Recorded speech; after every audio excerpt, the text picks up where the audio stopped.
ఈరోజు డిసెంబర్ 29వ తారీఖు 2025వ సంవత్సరం.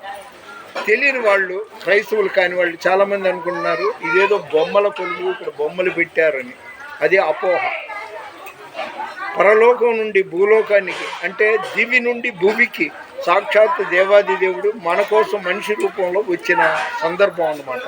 అది గుర్తు చేసుకోవటానికి ఇదిగోండి బాలయేసు, అంటే లోకరక్షకుడైన యేసు ప్రభు. ఆయన పెద్ద బిల్డింగ్లో బంగారు కోటలో పుట్టలేదు. ఈ పేదరికాన్ని ప్రేమిస్తాడు ఆయన. కన్యమరియా, యోసేపు గారు, దేవదూతలు, పశువుల కాపర్లు, వీళ్ళు ముగ్గురు జ్ఞానులు ఆయన్ని వెతుక్కుంటూ వచ్చి మూడు కానుకలు సమర్పిస్తారు. ఇది దీని అర్థం.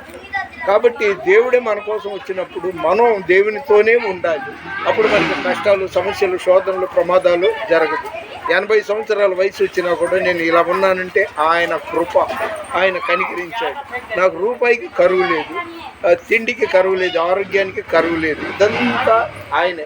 నా ఆరోగ్యం పేరు యేసు, నా ఆస్తి పేరు యేసు, నా బలం పేరు యేసు, నా సర్వస్వమే యేసు. యేసు అంటే రక్షకుడు అని అర్థం. ఈ వీడియో చిత్రీకరించిన నాదిరాను, ఆమె కుటుంబాన్ని దేవుడు సమృద్ధిగా దీవించాలని మనస్ఫూర్తిగా కోరుకుంటూ, మీరు దేవునితో ఉండండి, దేవుడు మీతో ఉంటాడు. దేవుడు మీతో ఉంటే ఎలాంటి సమస్యలు, శోధనలు ఉంటుంది. దయచేసి లైక్ చేయండి, షేర్ చేయండి, సబ్స్క్రైబ్ చేయండి. మన వినికిడిలో దేవుడి కొన్ని మాటలు దీవించునుగాక. దేవుని పరిచయంలో మీ రత్నం ఫ్రాన్సిస్. God bless you.